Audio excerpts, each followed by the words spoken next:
Hello, everyone. My name is Kirsty Califano. I am the Adult Programming Librarian at Wells Turner Library. I just wanted to let you know that this presentation is being recorded. The recording will be posted to the library's YouTube channel and distributed to all program registrants following the event. If you do not wish to appear in the recording, please keep your camera and microphone turned off for the duration of the presentation. Questions may be submitted through chat at any time and will be answered at the conclusion of the presentation. Chat questions will be read out loud anonymously and will not be attributed to individual participants. All right, so that's all from me. I will turn it over to Attorney Colleen Masse. Sure. Hi, everybody. My name's Colleen Masse. I'm an attorney at Daly, Perri, Arnold, and Knierim. And today we're going to talk about asset protection, specifically in the face of the threat of long-term care and the cost of long-term care. So we're going to start off with, the basic steps of estate planning and what we need to be setting up as a foundation, and then how that can lead to asset protection, and how we'll at the end we'll do a few scenarios of how it would actually be put into action if it were ever needed. Obviously, everyone hopes that we will not have any long-term crises in our family, but many of you may know people that have had this happen or may have a concern for some reason. If anyone has any specific concerns or things that they want me to hit on during the presentation, please feel free to put them in the chat. I do have it up here, and I'm going to kind of keep an eye on it and make sure that if there are things that are relevant as we're going through, that I hit on those topics. So a little bit about our firm. We've been around for 27 years, and we have 5 offices in the state. We are focused on estate planning and elder law and disability planning. We're not a general practice firm. We don't do real estate transactions or divorces or any of those things. We're very much focused on this specific area. So we are, I would say, among firms that do this work, we are experts. Okay, so let me just make sure I've got my things working okay, and we'll get started. All right, so Connecticut. We all know that Connecticut is an expensive place to live. In 2026, there's a group called the Connecticut Partnership, and they put out numbers every year. They say that a private room right now in Connecticut is $526 a day in a nursing facility, or over $191,000 a year. 16% of stays are being paid by Medicare, and that's typically because they're a stay for an acute reason, right? Maybe you had a broken hip and you're staying in a facility while that heals. 9% of stays are paid by private pay. 27% of residents with long-term care insurance have partnership policies, but majority of people that are in long-term facilities are having their stay paid for by the Medicaid program. So we're going to talk about how to make sure that you could be eligible for that if you need to be. I don't think anyone's surprised that Connecticut's expensive. The positive thing to keep in mind about Connecticut is that there is good care here. Many of my clients will have moved away to another state, and then as they are aging, they do come back to Connecticut because the care we have in Connecticut and in the Northeast in general is quite good. So this is an interesting slide. This just shows town by town population. So 65 and up, those are the towns that have black, mean that that town has 20% or more of people that are age 65 and up, right? So we're going to keep an eye on those black sections. This was in 2015. And in 2025, all of these towns that are in black here have more than 20% of the population that is 65 and up. So as you can see, the state of Connecticut is aging. And, we currently in Connecticut, the 65 and up is 20% of almost every town in Connecticut. So this becomes an issue, right? And there's certainly not enough long-term care facilities for the aging population. And it feeds into the fact that most of our clients do want to stay at home. So if you were aging and you need care, most clients want to get that care at their home. And as you can see by these numbers, that's really the only way that we're going to be able to meet the need. So we are going to focus a bit on home care in this presentation as well. So just a little background. What is Medicaid? Because people will often get Medicaid and Medicare confused and use them interchangeably. They are different programs. Medicare is what we call an entitlement program. You are entitled to Medicare when you have worked and earned a certain number of quarters and paid into the Medicare system, right? There's no rules about how many assets you can have to your name. There's no rules about whether or not you can have income coming in. You've paid into the Medicare system. You are entitled to Medicare, and it's typically just health insurance. Medicaid is a different system, and you can distinguish it by that word aid. Medicaid is not an entitlement. You have to qualify for it, and the way you qualify for it is by having very little assets in your name, very little income coming into your family. It's jointly funded by state and federal governments, and it's in Title 19 of the Social Security Act. So you'll often hear people say Title 19 or Medicaid, they're talking about the same thing. And it can pay for nursing home care or care in someone's home. Medicare does not pay for long-term care. The only time that Medicare pays for a stay in a long-term care facility is, as I mentioned earlier, for acute care. So when my mother broke her hip, she went to a long-term care facility, but she was not there for long-term care. She was there for rehab to get her up and walking again, and then she came back home. So Medicare covered that because it was an acute issue. It wasn't a cognitive issue. It wasn't a lifelong issue. She wasn't there for long term. She was just there to get better and come home. And that's the only time Medicare really pays for, excuse me, a stay in a long-term care facility. I apologize. My allergies have been killing me this spring. So I do have water. I'll try not to cough at you. So what are we going to talk about? We're going to talk about laying a foundation so that if you ever do need long-term care. So someone has just posted that they can't hear the presentation. I just want to double check and make sure that that's not a global issue. Are you able to hear? Okay, thank you. So the audio is working. So I'm sorry, there might be something going on with your speakers or something like that. I did just want to double check on that.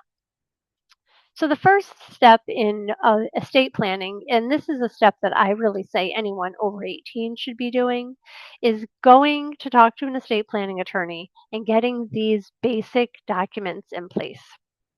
These documents lay the foundation for long-term planning. So what this means is that a power of attorney is an important document that allows someone to make legal or financial decisions for you. A healthcare directive is an important document that allows someone to make healthcare decisions for you. And the last will and testament says where your assets go if they don't have beneficiaries on them or if they don't already have a joint ownership.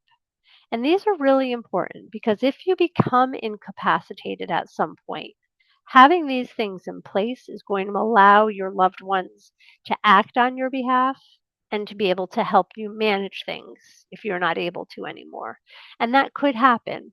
If someone became incapacitated and was no longer able to do their own financial management, but they had this power of attorney in place, allowing their spouse or their daughter or their son to come and do that, that person can then step in and do additional planning as needed. So these are really important. And these are some things that I have, even with my children, when they turned 18, I thought it was really important that they have a power of attorney and healthcare directive in place because if something happened to them once they're over 18, I am no longer authorized as their parent to help them unless they've put something in writing that says they are affirmatively authorizing me. So I do think that this is something important for everyone to have. And this is your first step. This is the first piece of your estate plan when you're looking at long-term care planning. Step two, and this happens later on in life potentially. Sometimes someone comes in at once and all of these steps are happening at once, right? So sometimes we're doing all of this as one project, depending on where someone is in their life.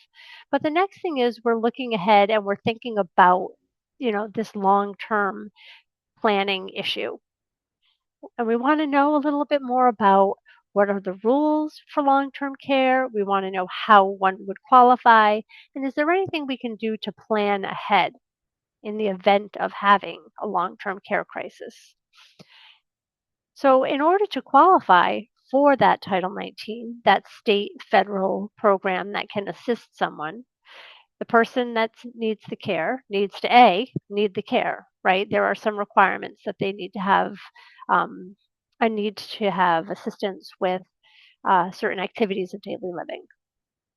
They also need to have financial need. So, what the state of Connecticut is going to do is assess whether you meet the qualifications for financial need or whether you are expected to spend funds privately to pay for your care. Part of their assessment of whether or not you are qualified to get this, for financial need is they will look at 5 years of all of your assets. So when we're applying for a Medicaid application, we are looking at 5 years of assets for all of your accounts. And I do mean all of your accounts, IRAs, checking accounts, savings accounts, brokerage accounts, all of that. And what the state of Connecticut is looking for is they want to see if, in preparation for needing care, you have divested yourself of all of your funds and you really could have used those funds to pay for your care. So they're looking for gifts. They're looking for, has money mysteriously moved? Maybe you've got an offshore account in the Bahamas, any of these kind of things. So they're looking at this 5 years of statements to see if there's any funds that are unexplained how they were used. And when you are in this application, what families will worry about sometimes, they'll say, well, I went on a trip or I put in a new furnace or I bought a new car. That's not what the Department of Social Services is looking for. You can expend any amount of money on yourself and your spouse. That's not what they're concerned about. They're concerned if money has been leaving the marital unit or if you're a single person leaving your custody. And then what they'll do is they'll look at the 5 years and they'll say, okay, what what are we concerned about that may have been a gift? And there may be some back and forth with the party. That wasn't a gift, that was used for a new refrigerator, whatever. And then the state of Connecticut will come up with a number for what your gifts are in those 5 years. Ideally, they come up with the number of zero, right? That's the ideal. But if they come up with a number, and I'm going to use, for example, $155,000, and you may see why I'm using that number when you see the slide that's in front of you. And what would happen is then they'd say, you've given away $155,000. That means you could have paid for 10 months of care because each month the state of Connecticut says costs about $15,000 for care. And so your Medicaid, even though you're otherwise qualified, will not begin for 10 months. So that's what that means. When people are talking about the 5-year look back, a lot of people say those words but don't know what the implications of the 5-year look back is. The implication is that the state of Connecticut will come up with an amount that they are that you will be penalized for, and that's what we call it, for moving out of your name. And for every $15,000 or so, you're penalized 1 month before your Medicaid will begin. Now, am I saying you shouldn't give money to your kids for Christmas or give money to your kids for Easter or give money to your kids for their weddings? No, I'm not saying that. What I'm saying is that you should be aware of what the repercussions may be, and that typically, as long as it's a long-standing thing, you've been giving your kids $500 for Christmas every year, it's not going to be an issue. The state of Connecticut is really looking to see if you've been divesting yourself for the purpose of not having to pay for your own long-term care. So that's what we're thinking about when we are planning ahead. We're thinking, how can we plan ahead for this 5-year look back? One of the ways we do that is by utilizing a trust. This is called We call this a Medicaid irrevocable trust. This is different from a revocable trust, and we'll talk about those differences in a little while. In this kind of a trust, there's a grantor. That's the person that's come into my office to make their plan typically. There's a trustee. That's going to be a different person from the grantor, right? So if Mr. and Mrs. Jones come in because they're worried about protecting some assets, Mr. Jones has recently been diagnosed with Parkinson's disease and they're worried he may in the future need long term care. They may put some of their assets in a trust, a Medicaid irrevocable trust. They will not be the trustee, though. Maybe they have a family member that will be their trustee. They also will not be the beneficiary. So the funds that they are putting in that trust really are for the protection of those funds long term, and in order to leave a legacy behind, and for their children, for their families, whoever it may be. So they're not the trustee and they're not the beneficiary. They are only the grantor in this kind of a trust.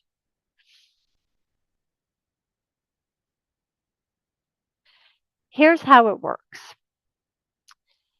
You place the asset in the trust. Because you are not the trustee or the beneficiary, it's no longer treated like your asset. It's almost as though you have made a gift of your asset to this trust. Our favorite thing at the firm to put into one of these trusts is a house that does not have a mortgage on it anymore. And it kind of checks a lot of boxes for us. One is that the house, if you place the house in the trust, you no longer own the house, but you can continue to live in the house, and we put a lease in place for you. And that lease says you're going to pay all of the carrying costs. So you continue to do the same things you've always done. You're paying your taxes, you're paying your cable bill, you're paying your electric bill, but the house is not in your name. The house is in the name of the trust. It doesn't change your life in any way. Some people will put actual funds in there, assets, liquid assets in the trust. And that's fine if they have that flexibility, but a lot of my clients don't have the flexibility to take some amount of liquid assets, put it in a trust, and then they won't have access to those assets anymore. So it changes the way you live a little bit. Where putting the house in really does not.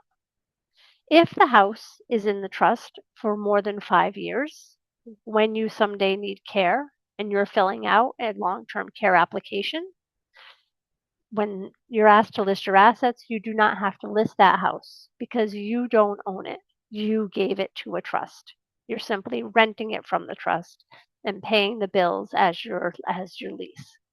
So that's how the house works. Again, other assets could work too. If you felt like you had $100,000 you could spare, you could put that in the trust as well. You're not going to be having access to pulling it in and out though, and you need to be comfortable with that. If you are moving money in and out of the trust, then the state of Connecticut will say, how is your electric bill being paid? And you say, well, this trust is paying my electric bill. Well, I thought you gave that money away. If you're using that money for your electric bill, then it doesn't seem like you really gave it away. And that complicates matters. So this is what an irrevocable trust works like. Okay, I thought I saw a comment come up, but I don't see it anymore. So I am going to press on. Some clients will say, how about I give the house to my kids? Right? And that's kind of a tried and true way that people have planned for long-term care and other aging issues as far as probate and those kind of things, right? Just move the house out of your name. There are a few issues with this, and these are some of them listed here. That And I did have a client came in that had given their house away to their children, and a few of these things had happened. One of the children was disabled. They weren't able to get funds from the house. One of the children had become estranged. So there were some of these issues that had come up. The parents wanted to sell and buy a new house, but the house was in the name of the children, and that became very complicated for them. If your house is in the name of the trust, your trustee can sign any real estate agreement and be able to do the real estate transactions on your behalf. So you still have a little bit of that flexibility, but you don't have all of these concerns that something could happen with your child and that now you've got a real issue with the house and the asset being protected. Oops, I'm in the wrong arrows. There we go. So we find it safer and more stable of a situation to move those assets to a trust instead of to just move them to a family member. With the trust, the way we write it, we have some escape hatches. You do retain the ability to change the trustee or to change the beneficiary if something changes in your life. The trust does say how the assets will be distributed, but you do retain the authority to change that as well. So right now, I might say I'm leaving everything to my two sons. Anything in this trust, when I set it up, my sons are the beneficiaries. But if something were to change in the future, we were to adopt another child, something like that, then I could change it. And I could say, now I'm leaving anything in the trust to my three children, right? So something like that. You can make those changes. So that's nice. The other nice thing is that there's what's called, say you bought your house in 1936 and you paid $10,000 for it, and now it's worth $400,000. If you were to gift it to your children today, here you go, kids, I'm gifting the house to you to get it out of my name. It's worth $400,000. And now in the future, they sell it someday and it's $500,000. There's what's called a capital gain from the $10,000 you bought it at to the $500,000 it gets sold at. So they will have to pay taxes on that difference. Whereas if you put it in the irrevocable trust and you paid 10,000 for it, someday when you pass away, it's worth 500,000. That value comes up to that date of death value. So when your children do sell it and they sell it for $525,000, they only would have that $25,000 difference that there could be taxes on. So that's another really good reason that we like these trusts instead of just giving the house away. Okay. There are clients that will come in and say, you know what, I'm all set. My house is in a trust. It's already safe. It's all set. You say, well, that's great news. Glad to hear that. You thought ahead. You got things taken care of. Fantastic. Can I take a quick peek at your trust? I just want to make sure I understand what's going on. And when we look at the trust, we sometimes unfortunately find that that trust is a revocable trust. A revocable trust does not have asset protection qualities. So if the house is in a revocable trust and you are the trustee and you have control, you could revoke it and pull that house back to yourself at any time. That is not protected in the revocable trust. It is only protected if it's in an irrevocable trust. So we do caution people that if anyone on here today is saying, hey, I already have a trust, I'm all set, just make sure that you have the right kind of a trust, right? You want to make sure that you confirm that. And if you're meeting with an attorney and your concern is asset protection, you want to make sure that you are getting the right kind of a trust that will help with long-term care planning and not a revocable trust. Revocable trusts have many great qualities, right? We love a revocable trust. It works very well for a lot of reasons, just not asset protection. So it avoids probate. It helps deal with transferring assets more quickly upon someone's passing. It helps avoid out of state probate if you have a property in another state. It keeps things private. And it allows some tax planning. And it also allows a little bit more flexibility than a typical will or a typical beneficiary designation. So we do endorse the use of revocable trusts. We just want to make sure you realize that if your purpose is asset protection, your revocable trust will not achieve that, right? You will need to use an irrevocable trust.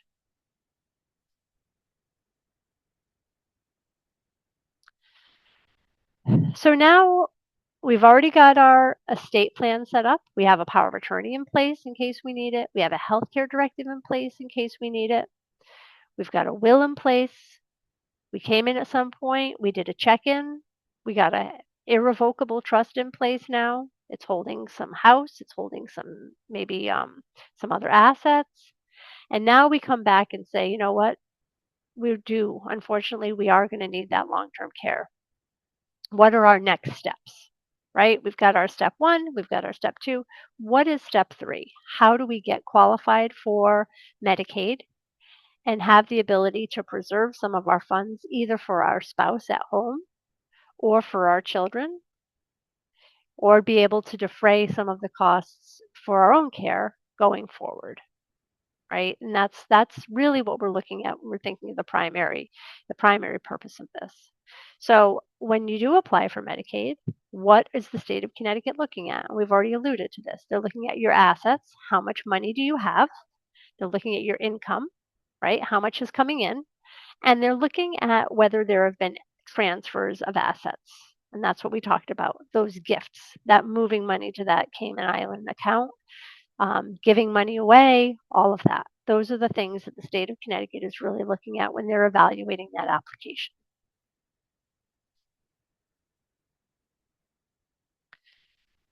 So we're going to talk about what's at risk if you haven't planned, and how you can protect things even if you haven't planned. And then we're going to put it all together and go through some scenarios showing how all these different strategies work together. Because now we've talked about a trust, we've talked about the estate planning, and we're going to talk about some more of the rules. So what if you didn't plan at all, right? What if you never got in, you didn't get your house in a trust, you never got that power of attorney in place or any of that? Well, certainly still, if you come in my office at any point in your life, I am going to strongly suggest that you get a basic estate plan in place, that power of attorney, that healthcare directive, and that will. As long as you're capable of doing those, I'm going to strongly suggest that. Because when people don't have those in place and they do become incapacitated and they are unable to manage their own affairs, in order for family or friends to help, there has to be a probate decree saying that you're not competent to do this anymore, and a conservatorship has to be put in place. That is a lot of work and a lot of stress when you could have gotten that power of attorney and healthcare directive in place. So anytime someone comes into my office that is capable of understanding and signing a power of attorney and healthcare directive, I'm going to suggest they do that. So what happens if you haven't done the planning? We know that people want to stay home. They don't want to go to a nursing home anymore, right? This is from year 2020, from year 2004 to year 2022, and it's trending even downward from there. This is the number of nursing home beds. They are going down. And as we saw, we know that the population is aging, that's going up. So if we know that we have more and more people over 65, and we know we have fewer and fewer nursing home beds, that tells us that more people are aging at home. And that is what most people do want to do. This is a very important program that allows people to stay home. The services can include a variety of things: care management, day health services, companion services, meals, homemaker services, and this is called the Connecticut Home Care Program for Elders. It is a Medicaid program. You do have to be qualified for Medicaid in order to be able to receive this benefit. You have to be 65 or older. You have to be a Connecticut resident. You could have just got here yesterday, right? Sometimes we have somebody that says, my mother's moving here from New York. How long before she can be qualified to get Medicaid here? As long as she's here and she plans to stay, she doesn't have to have been here for any amount of time. And then you have to meet the financial eligibility criteria, right? So that's what we're talking about, helping you be prepared for. We want to make sure that someone is being cared for in a holistic manner, right? That they have a variety of things in place, systems in place. So we're going to do a few scenarios now of how we can pull this all together and some other strategies that we can be using. So scenario 1, we have a single person. They're at home. As long as they are staying home in their house and getting their care at home, even if they haven't used a trust, they can still stay at home and get their care there. The state of Connecticut will never come and take your house. People say that. You hear that in conversation. I'm worried the state is going to take my house. That is not what happens. What happens is you can stay home. You can get your care at home.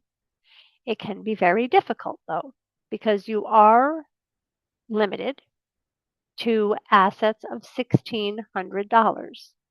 And if any of you are homeowners and can imagine being a homeowner and having assets limited to $1,600, you can understand that that can be a very difficult thing. Be difficult if you need a new roof. It's going to be difficult if you need a new washer and dryer, any of those things. Sometimes we will have clients, if they are staying at home and they don't, and they're limited to that 1,600, sometimes they will use a reverse mortgage to pull money out of the house. And sometimes they will use a home equity line of credit to pull money out of the house to pay for things. So you can stay in your home. When you pass, however, the state of Connecticut can file a claim to recover the amount it's paid for benefits for you. So if you have 24/7 care coming into your home, you can stay there. You can still qualify for Medicaid even though you own a home. However, the state of Connecticut at the end of your life will make a claim on your estate to recoup that when the house is sold some point. Or if you leave the house to go to a nursing home, at that point, the state of Connecticut would require that that house be sold and that those funds be used for your benefit. So you can stay there as long as you can, but once you leave, either because you've passed or because you've gone to a nursing home, at that point, the house will be liquidated and there may not be anything to go to your heirs if that's something important to you. Here's a married couple. One spouse needs care. There's a bike accident and the husband breaks his hip, the wife walks away. So we're going to talk about a few different planning tools in this situation. The husband and the wife have $150,000 and a house. Okay? The wife is healthy and at home. The Medicaid rules allow the wife to keep the house and part of the money. So she can keep the house. It's exempt. She can live there, right? We said you can live in the house. No one's going to throw you out of your house. You can stay there. So she can live in the house. The husband can apply for Medicaid and the wife can live there. The wife can't keep all of the money. She's going to have to spend down some of that money. But she can stay there and keep some of that money. If the husband's on Medicaid and he's staying at home, what about the wife? The wife can keep half of the assets. This is true also if he's in the nursing home. The wife can keep half of the assets. So if they had $150,000, she could keep what? $75,000. The other $75,000 has to be spent on needs. It could be spent. Doesn't even have to be spent on needs. It has to be spent on them. They could spend it on a vacation. They could spend it on a new car. They could spend it on hearing aids, wheelchairs, whatever it is they need. So she can keep half of this amount, right?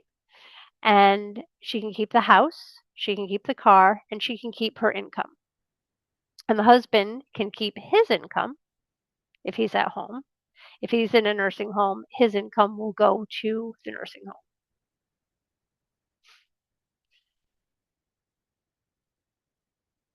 What can the wife spend that money on, right? We said they had $150,000 and half of it has to be spent. So you think of it as like his half has to be spent. There's not really his and hers because it's all treated to the same, like one big bucket. So it doesn't matter whose name the money's in. It could be in anybody's name, in any account, anywhere. It's all treated the same. But half of the money has to be spent down. These are some things that the money could be spent down on: home improvement, dental work, different kinds of things like that. They could be also spent on things like a pre-need funeral, which is not a whole lot of fun to spend it on, but that's something you can spend it on. You can spend it on a car. You can spend it on furniture, TV, any of those kind of things. When you move money from one spouse to the other, that is not penalized. So what we would typically do is we would get the husband to the 1,600, we would move everything else to the wife, and then we would have her use that money as her, to spend down as much as she needs to in order for the qualification. There are a few other exempt transfers. Transferring money to a child who has a disability, and it's like a disability as defined by Social Security, or transferring to a child that has been a caregiver. There are specific rules about this, about what it means to be a caregiver, how long you have had to have been a caregiver, what the documentation is of being a caregiver, and the state has very strict scrutiny regarding this exemption, but there is an exemption that sometimes we can move money to a child that's been a caregiver. So there are a few different ways we can move money, even though they seem like gifts, but they are exempt transfers. We can purchase an annuity. So this is an interesting strategy, and it's a strategy that is allowed because of our law firm, right? Brendan Daly, whose name is in the name of the firm, had a case several years ago where there was a client, and he thought this strategy would be very helpful for her. The state of Connecticut had said they would not allow it, but federal law did allow it. So, Attorney Daly, along with federal counsel, brought this lawsuit, which allowed there to be this new strategy in Connecticut, and now it's very widely used by elder law attorneys throughout the state. It's called a single premium immediate annuity. This does not mean you should go out today and buy an annuity. There are very specific rules about this. But when we're talking about how a spouse can spend the money, in order to get down to that 50%, or there's a range. The most it can be is 157,000. So if you have $1 million between you and your spouse, you have to spend down $850,000. How are you going to spend that? We talked about some options: the funerals, the home improvement, get a new car, those kind of things. But if there's still more money that's got you still over that limit, one of the things you can do is buy a single premium immediate annuity. And that means you've bought this financial product. So you took your money, you bought something. You no longer have the money.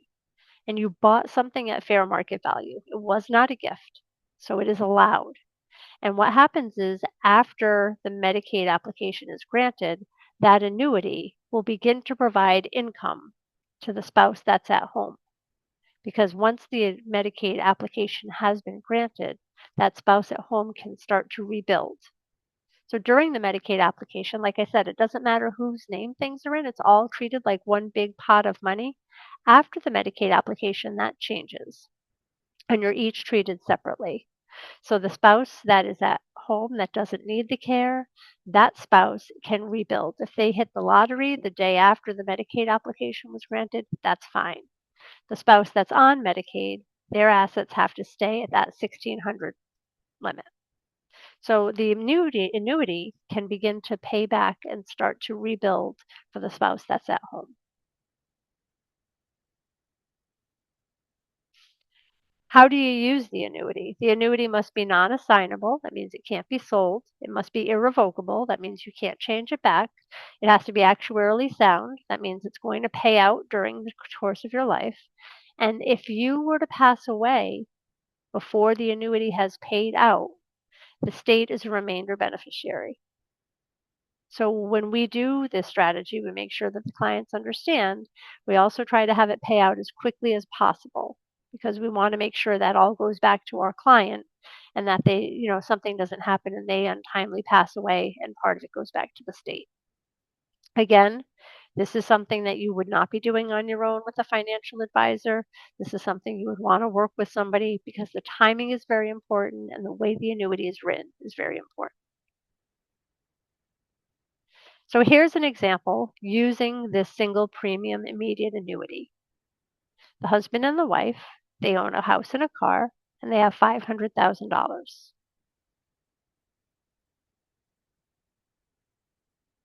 The husband needs to go on Medicaid. I don't know if he was foolishly riding the bicycle like our husband in our earlier example, but the husband needs to go on Medicaid. The wife, who's the community spouse, can keep the house, she can keep the car, and she can keep half of the $500,000. But remember, there's a limit. The half is limited. The most you're allowed to keep is $157,920. She doesn't get to keep all of it. So she has to spend down that excess. So she has $340,000 she needs to spend down because they had 500,000 and she can keep about 160. So she has to spend about 340 before they will be qualified as allowing him to utilize the Medicaid benefit. So here are some of the things we talked about that she could spend on, right? These are all allowable, but they only used up 40,000 of them dollars. She still has $300,000 left that she needs to spend down in order for him to be eligible for Medicaid. Now, you can just pay for the nursing home until you've run out of that $300,000. That is an option, right? You can pay the nursing home $20,000 a month. That's going to be 15 months, and in 15 months, that 300,000 would be gone, and then you would qualify for Medicaid. So that's an option. But I'm going to present you another option. We can take that 300,000, we can annuitize it, right? We buy this financial product. The wife no longer has 300,000. She bought something with it. Once Medicaid is granted, the annuity starts to pay her back. That's how annuities work. So it's going to be paying her back over 60 months or 5 years. She's going to get $5,000 a month from that annuity. The husband is financially eligible at this point. He has his $1,600. That's all he has. They've moved everything else to the wife. She has 160,000, which she's allowed, 157,000, which she's allowed to have. She has a house, which is exempt, and she has the car, which is also exempt. So they're eligible. And she will begin to get this $5,000 each month for 5 years. So that's an option as opposed to just paying the nursing home. Here's another option, and this is using that trust that we talked about earlier, that irrevocable trust, right? So we had that foundation laid 5 years ago because we set up a trust.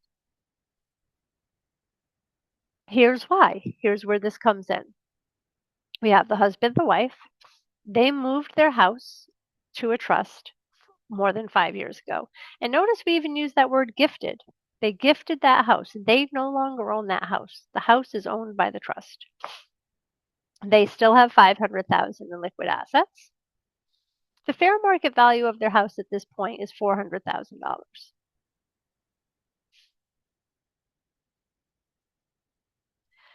The husband needs to go on Medicaid. The wife is a community spouse. So remember what we said before. She can keep a house, she can keep a car, and she can keep that maximum of $157,000. But let's stop here for a minute.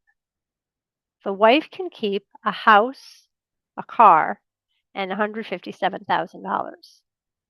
But the wife doesn't actually have a house.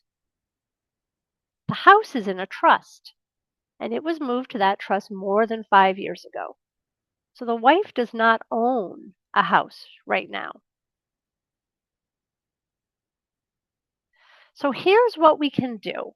And this always takes a minute, right? So I'll do it a couple of times. The wife can buy her house from the trust, which means that the wife now will have a house.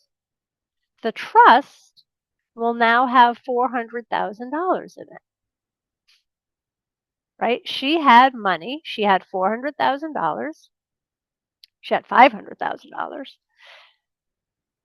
She can use the amount of money that she had, $400,000, to pay fair market value for the house because she doesn't own a house. So she's taken the $400,000 she has. She's paid the trust. They do an official purchase and sale agreement. Now she owns a house. The house is now in her name. It had been owned by the Susan Anthony Trust, and now it's owned by Susan Anthony. And the money is in the trust bank account.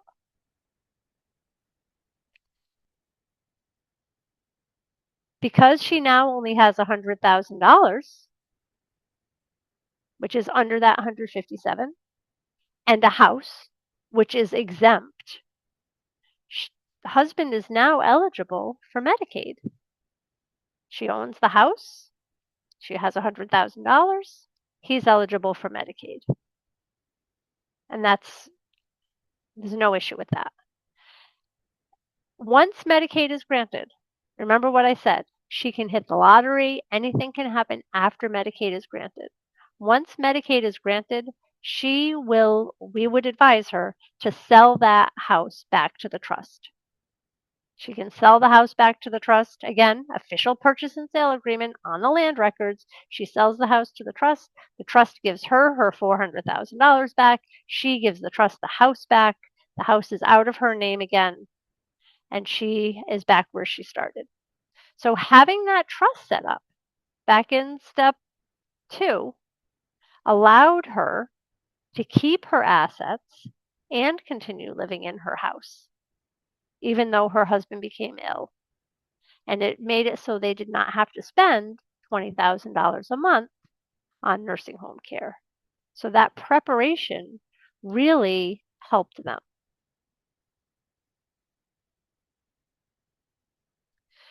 Here's another, we do want to point out that the annuity does not work at home for a single person applying for Medicaid. We do have an entire single person Medicaid presentation that if you are interested in, you can contact the firm. We have most of them available that we could send you a link, or we can let you know when someone is presenting if that's something you're interested in, really specifically getting into the details of a single person.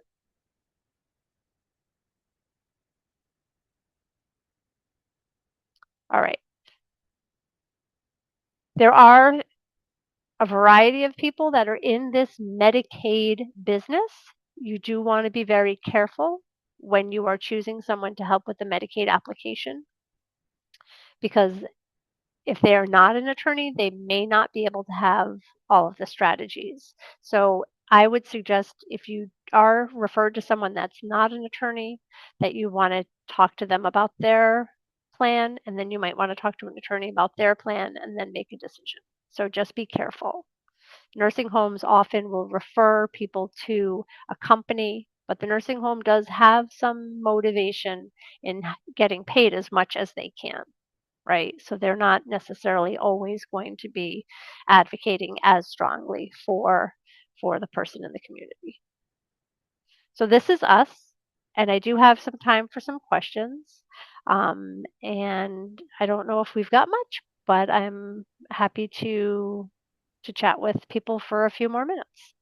We have one in the chat now. Everybody, if you have questions, please put them in the chat. What happens to the Medicaid spouses SSI once granted Medicaid? So SSI, and I just want to clarify your question. SSI means supplemental security income. It's a very specific needs-based program. I think you probably just mean regular Social Security. If you are at home, you can keep your income up to a certain level. If it's higher than that, there is a specific mechanism we use called a pooled trust. If you are in a nursing home, the person that's ill, we're talking about the person that's ill, if they're in the nursing home, their money goes to the nursing home. The person that's well can keep their income. They don't have to hand over their income. So if it's me and my husband needs care, there will be some limits on his income and how he spends it, but my income is unaffected by his Medicaid application. Okay. I think I answered that. I hope so. If not, please let me know. Anything else? All right. I must have explained everything very, very clearly, I suppose. If you do think of additional questions after we've concluded, you can send me a quick email and I'll do my best to answer it. What happens in the case of a quit claim on a home? So this is the same. So this is what we talked about, right? If you give your home to your child, if you give your home to someone, as long as you've given it away more than 5 years ago, whether you've given it to a trust or given it to a child or whatever you've done, that house is no longer considered yours if it's more than 5 years ago. However, We had that slide that talked about the risks of just giving a home away and quit claiming it to someone. Um, there are several risks.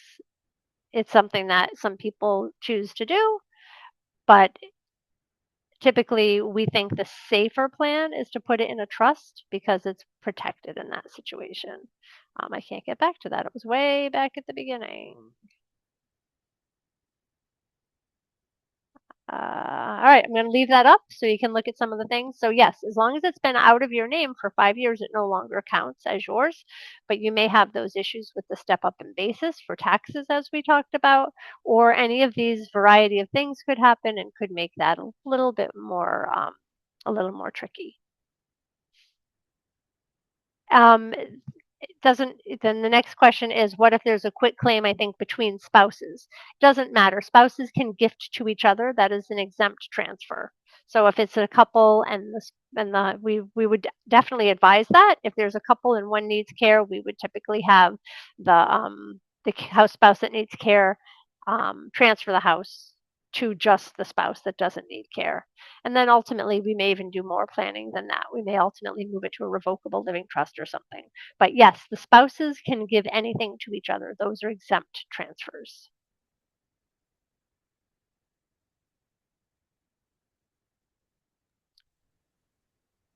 All right. Great. Thank you, Colleen, for the You're information welcome. and for presenting today. Everyone, I will have the recording to you hopefully by the end of the day today. And so you'll have Colleen's information there. And yes, thank you everyone for coming. And I hope everyone got something out of this. Have a great day. Super. Thanks so much. Take care.